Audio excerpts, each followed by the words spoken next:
बसमिल्लाहिर्रहमानिर्रहीम। अस्सलाम वालेकुम। कैसे हैं आप व्यूअर्स? उम्मीद करता हूँ बिल्कुल खैरियत से होंगे। अच्छा, आज हम बात करेंगे राया सरसों कैनोला इसकी काश्त के बारे में कि हमने इसको किस तरह काश्त करना है और इब्तदाई तौर पर हमने कौन कौन सी एहतियातें करनी है, क्योंकि आज सितंबर की 16 तारीख हो चुकी है और जैसा कि पीछे मौसम अच्छा रहा है, अब भी कहीं कहीं बारिश आने का इम्कान है। तो जो लोग एडवांस फसल काश्त करना चाह रहे हैं उन्होंने इसकी काश्त शुरू कर दी है। बाकी अगले मंथ से इसका जो है जनूबी पंजाब में अगर बात की जाए तो प्रॉपर इसका जो है वो काश्त करने का जो है टाइम आ जाएगा। तो पहले बात करते हैं कि हमने इसके जो है कितना बीज इस्तेमाल कर सकते हैं। देखें, राया को जो काश्त करने के तरीके हैं, मुख्तलिफ़ तरीके हैं। गप छड़ का तरीका होता है, इसमें पहले पानी लगा दिया जाता है, उसके बाद छट्टा कर दिया जाता है। वत्तर की हालत में भी कर दिया जाता है। छट्टा भी इसके ऊपर आप लोग अप्लाई कर सकते हैं, चोपा भी लगा सकते हैं।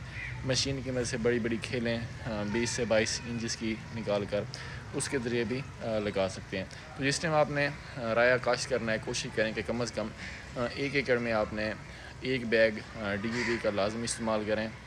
अगर आप लोग इसका चोपा लगा रहे हैं बज़रिया ड्रिल या फिर हाथ के साथ चोपा लगा रहे हैं तो आपने कोशिश करनी है कि जो बीज से बीज का फासला है, सीड से सीड का जो फासला है वो कम अज़ कम 8 से 10 इंच का होना लाजिम है, क्योंकि इसका जो पौधा होता है बहुत बड़ा हो जाता है। अगर इसको प्रॉपर स्पेस मिलेगी, हवा रोशनी मिलेगी तो इसकी जो है ग्रोथ सबसे अच्छी हो जाएगी।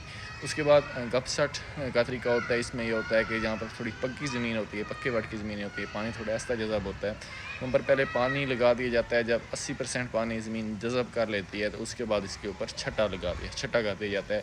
तो इस हालत में आपने कोशिश करनी है 1.5 से 2 kg पर एकड़ के हिसाब से आपने बीज का इस्तेमाल करना है। इसके बाद जो तीसरा होता है, जैसे हमारे जनूबी पंजाब में स्पेशली ये बहुत ज़्यादा तरीका राइज है, वो ये होता है कि पहले वत्तर में ज़मीन आ जाती है, पहले पानी लगा दिया जाता है। उसके बाद जब वत्तर में ज़मीन आ जाती है तो छट्टा कर दिया जाता है, उसके ऊपर हल्का सुहागा लगा दिया जाता है। आपने कोशिश करनी कि हल्का सुहागा ही लगाना है, थोड़े हल लगाने हैं। पहले ज़मीन की तैयारी आपने बहुत अच्छे तरीके से कर लेनी है, ये बात आपने लाजमी याद रखनी है।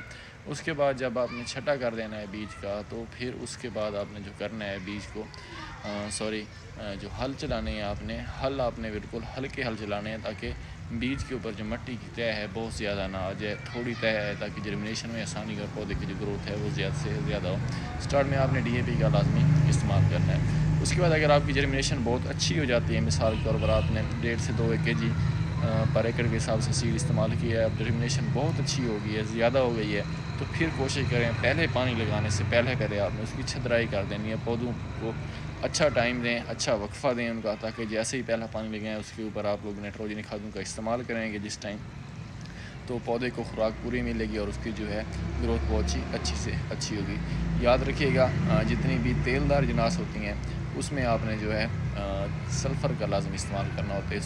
उससे जो है आपकी प्रोडक्शन में खातिर खा इजाफा होता है। अगर इस वीडियो से रिलेटेड आपका कोई भी सवाल है तो लाजमी शेयर कीजिएगा। इंशाल्लाह मुलाकात होती है बहुत जल्द एक नए टॉपिक के साथ, एक नई वीडियो के साथ। इजाज़त दीजिए। अल्लाह हाफ़िज़।